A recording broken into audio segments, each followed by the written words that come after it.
Hello, it's Fiona Murchie here from Relocate magazine, and I'm delighted to welcome you to our first webinar for the Relocate Awards 2010-11. And this is an introductory session to try and encourage as many of you as possible to get involved with the awards this year. With me today, I've got Rosie Kempston, who's an experienced radio journalist and media specialist who's worked around the world, and she's going to ask some questions and pose some thoughts for you. And also we'll be listening in to Sue Shortland, who many of you will know from her relocation background. The broadcast is now starting. All attendees are in listen-only mode. Principal lecturer at London Metropolitan University and has also been involved with the CBI Employee Relocation Council. So Rosie, over to you. Well, Fiona, thanks for that welcome. Let's start by just getting some further details of these awards. And just to point out to people that we will be taking questions via email, which hopefully we'll have a chance to deal with throughout this session. But the first question, I think, Fiona, who should enter for the awards? Well, that's a really good question. It's a very broad profession we're in, Rosie. So we're welcoming entries from people in HR and the corporate world, where there's policy and team awards, to those on a very wide range of suppliers, from relocation management companies to destination service providers, the specialist people like serviced accommodation, furniture, immigration specialists, language, culture,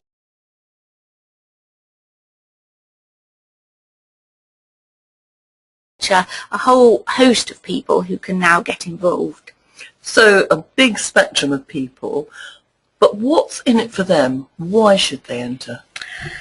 Well, again, there's huge benefits to this. The 10 awards recognise individuals, teams, policy and innovation. But why should they really be interested?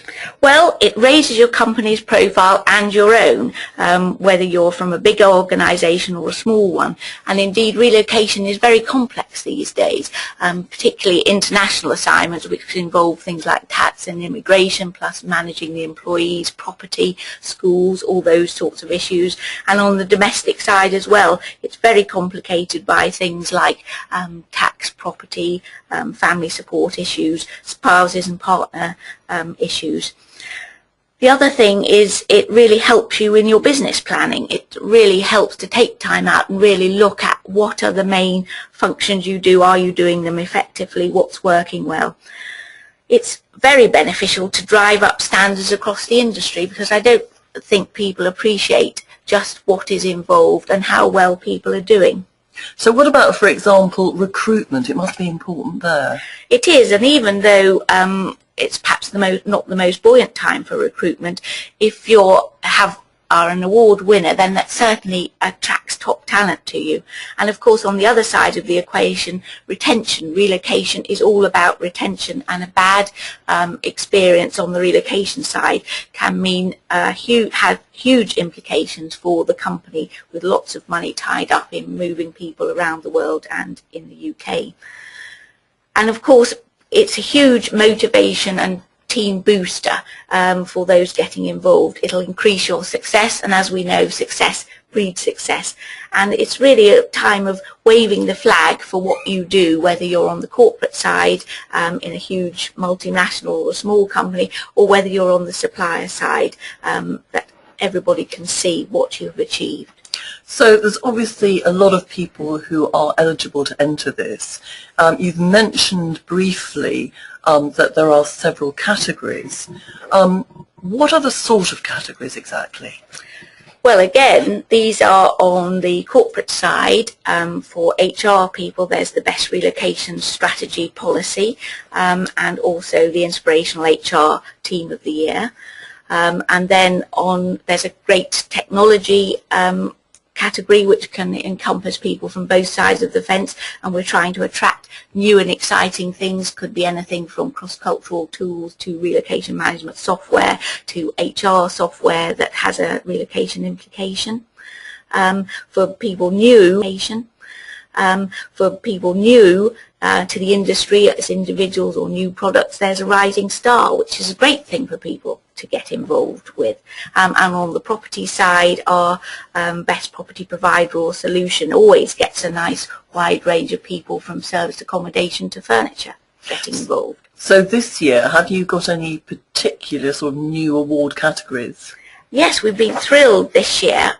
We have our Green Achievement, which is really trying to encourage people to get involved at any level. We're not looking for hugely radical things, but making small beginnings. And relocation is perhaps the opposite spectrum of sustainability. But what are people doing to overcome the odds? It could be on the removal side, it could be in serviced accommodation, or it could be a corporate client who are taking their green initiatives through into relocation.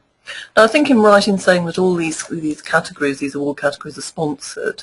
Who traditionally have sort of been sponsors of the awards? Well, we're very lucky to have had some sponsors who've been with us for 3 or 4 years, and examples of these are Carter's and Connell's relocation services, room service by Court, and of course Fully Furnished, and of course Move Assist International. And have you got any new sponsors this year? Yes, that's been really very exciting. Newland Chase, the global immigration firm, they're new sponsored. So are Server Relocation and Interdean Relocation. And then also we've got NatWest Global Employee Banking. But you've got a lot of categories. Are you likely to still be looking for more sponsors? Well, we've just got one category available for sponsorship, and that's our new Excellence in Employee and Family Support. So we'd be delighted to get someone involved sponsoring that. The other new category, Best International Destination Service Provider, that has already been sponsored. But people can get involved as a supporter, as has done by Pricoa and Eura, and professional endorsements like the Relocation Users Group and the ARP and Focus. Sorry, what do you mean by as a supporter as such? Well, they can get involved, get behind the awards as a supporter, just to really say that we think this is a great practice and a good thing to support. So if anybody would like to be a sponsor or supporter, they can contact you now, can they? Yes, do. Just get in touch with us. We'd be delighted to hear from you. Right, so you'd be delighted to hear from those now. And obviously for other people listening who might be thinking of getting their material together and of entering the awards, really, you know, what's the timeline? What should they be doing now? Well, I'd say it's a bit of a snowy day outside. Some of you might be thinking if things were a bit quieter, now would be a good time to download your entry and start working on it, because these things take a bit of thought. It is actually quite a simple process to do, won't take you very long, and we're happy to take entries from now on, but the official closing date is the 18th of February. So what we're urging people to do is not leave it too late. Take some time at the back end of 2010 to be thinking about your submission, and get those stakeholders involved, and make sure we receive your entries as soon as possible in the new year. Now, for those who are now thinking about their submissions, I believe that Sue Shortland popped in earlier on, and she's got a few tips on how to write the perfect submission. Sue, who is lecturer in international HR at London Metropolitan University. Sue. Well, hello everybody. I've been asked to talk to you today about writing a good submission for the Relocate Awards. And I've been a judge on this for the past couple of years and have come to recognise what makes a good submission and also all the work that needs to go into it.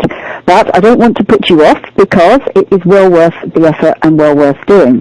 So I thought what I'd do today is give you some tips, some key points as to what we would normally expect to see, and how you can do that yourselves without making it into too much of an effort and a trauma, because really it's actually not that hard. So let me start off by giving you a few tips. First of all, I think one of the key things you need to look at is the assessment criteria that's been given to you. it's always really important to start with these and then work back from them to see what you need to do in order to achieve the goal. The assessment criteria basically set out what we expect to see and what you need to do, and they're there for a good purpose. You're not trying to jump hurdles in the dark. What you're trying to do is to address all of the assessment criteria that are laid down in a clear and effective way. The second tip I think I would give you is not to fill your submission with a lot of words, no puff. We know what marketing bump is and we can spot it, and it doesn't really earn any extra marks. So what we're really looking for here is for you to be true, to be realistic. Think what went well and how did you manage this? How did you balance this or set it against the problems that you had to face? So the key that we're looking for here is how did you resolve any problems in order to reach the solution that you came to?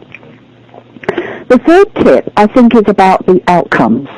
And, what happened as a result of the work you did, or, the intervention that you put into place? Why is it better now for staff, or for your customers and your clients? And how is it better? Think about addressing those points. The next tip, I think, concerns resources. How did you juggle limited resources? We're all short of time and staff and money, and everybody has to achieve a multitude of goals set against these problems. So once again, we're looking for you to be real and to be true and to be honest. How did you actually manage the limited resources that you have to achieve the outcome that you set out to achieve? The next point is, what did you learn from all of this? We only move forward in the world of relocation if we learn something and apply that learning in practice the next time around. And we learn by being reflective. So have a think. What lessons did you learn? What could you do better next time? Those learning points will be very helpful to you yourselves in thinking on how to improve what you do, but they're also really helpful to us to understand the process that you went through in moving your people. The next point concerns supporting materials, and here I have to ask that you don't drown us with them. Please try to be selective and give relevant and succinct information that supports your story. What we found is that the previous winners have really given us very clear accounts of their journey, how they got from A to B, and they've summed up these messages, and by doing so have won the judges over. So you don't need to supply masses of extra supporting bumps. Once again, you need to be clear and you need to be precise, but make sure you tell us what you did and how you did it. And then the final point I would make is this all worth it? What's the reward? Well, obviously it does take time and effort, and you can't just rely on a cut and paste job. If you want to earn high marks, you do have to impress the panel. But it's worth it, because in the words of Bruce Forsyth, what do points mean? Prizes. I hope you found that helpful, and obviously Fiona can help you with any other issues that you might wish to discuss. Good luck. Thank you for joining us. So, what do you think is the value of HR getting involved and entering the awards? We're talking specifically here about the Best Relocation Strategy Policy Award and, of course, the Inspirational HR Corporate Team of the Year. Well, Fiona, I think there's a real big number of issues here, to be honest. I mean, I think HR should be involved because, first of all, it indicates that they've got pride in their sort of policy and practices, which mostly they have developed themselves, and certainly they're responsible for implementing. And I also think that another point that's really valuable is that when HR get involved in something like this, it really shows their commitment to their organisation. And it's certainly well known that when management show commitment, it leads to greater employee engagement and commitment within an organisation. So I think, those 2 points are really quite important reasons.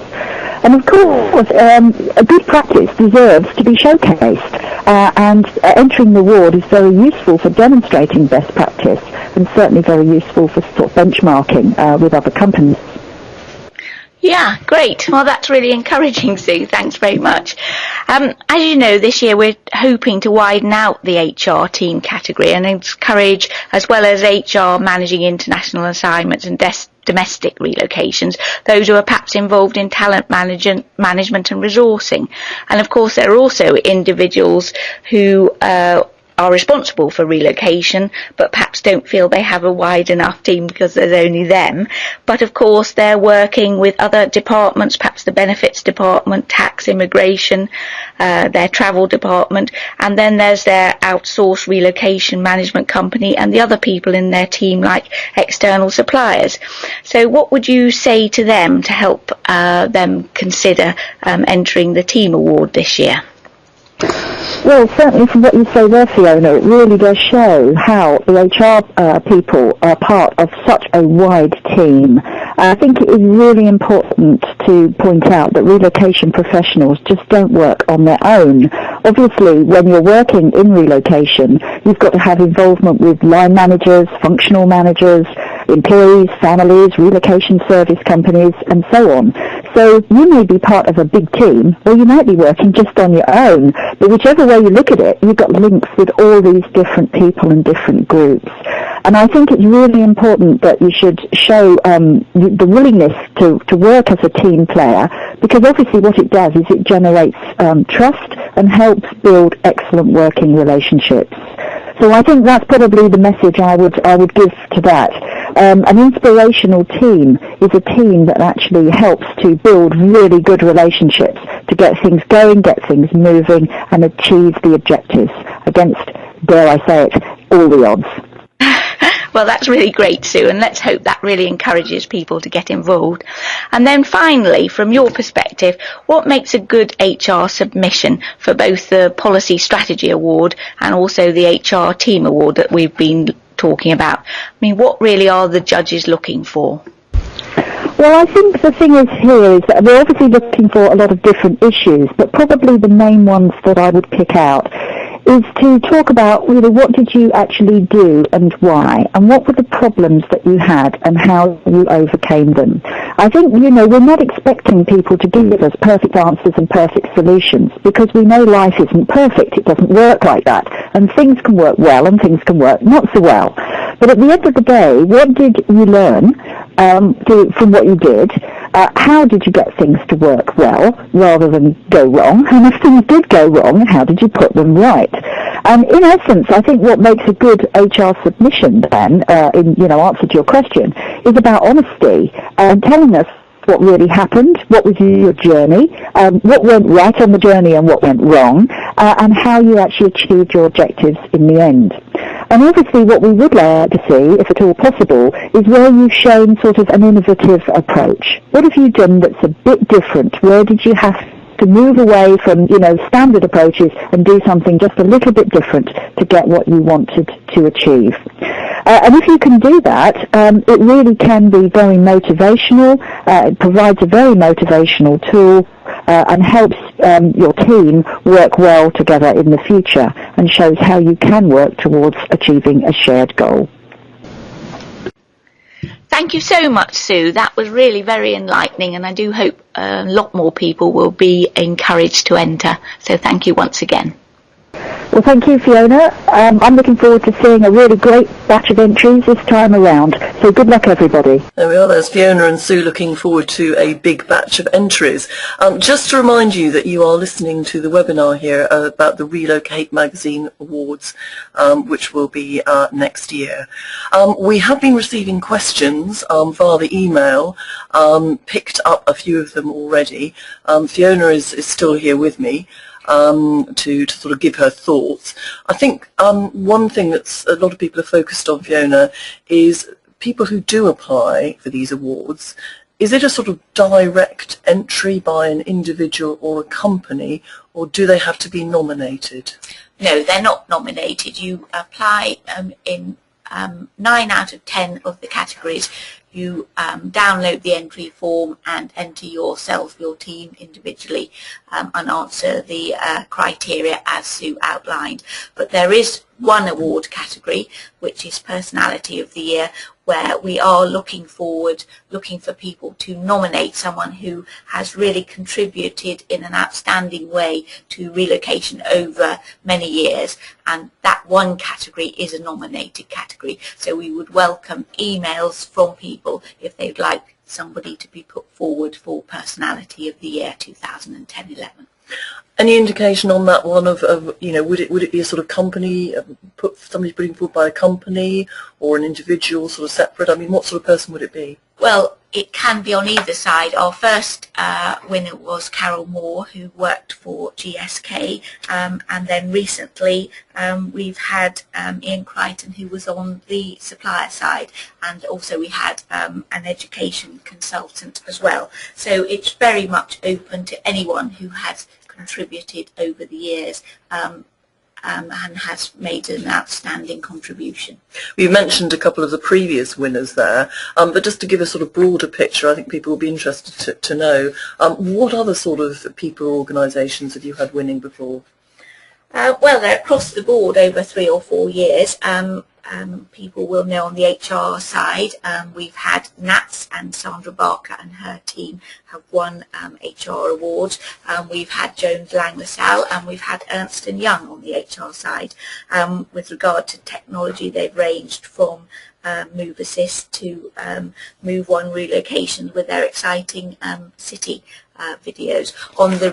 On the relocation management service side, we've had the bigger players and also our smaller companies, such as Bezic, who won the smaller category. Sorry, you just mentioned video things there, but I mean all the submissions are sort of on paper. Oh yes, that was the technology award, and people are given a demo of what the technology was. So no, it is a written submission.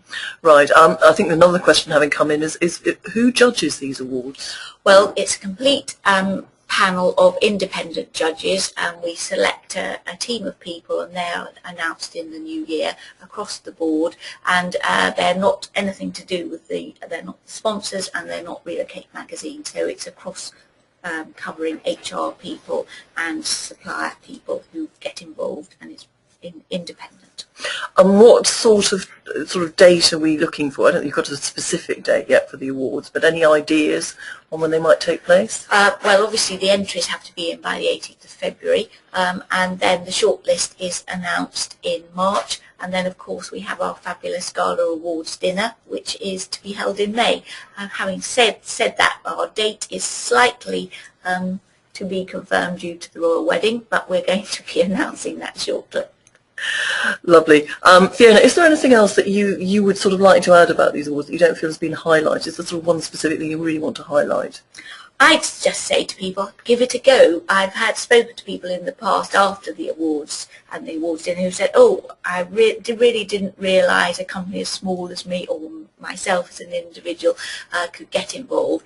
And I would really say, please do give it a go. And even if you don't think that you've done something world-shattering, as Sue pointed out in her presentation, making small steps to achieve things in these challenging times is very worthwhile doing, and you'll be recognised for what you've achieved today. So please, from across all sectors, the corporate side and the suppliers, do get involved. And that, as we know, we've got 3 new awards, so I think really there's a category for anybody.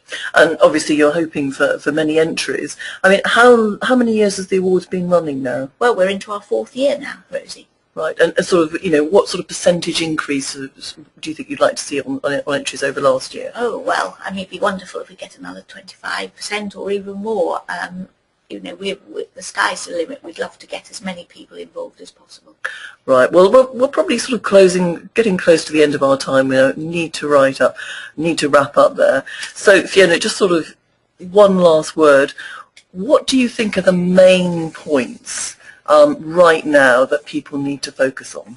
Well, I think they ought to start thinking about their entries and their submissions.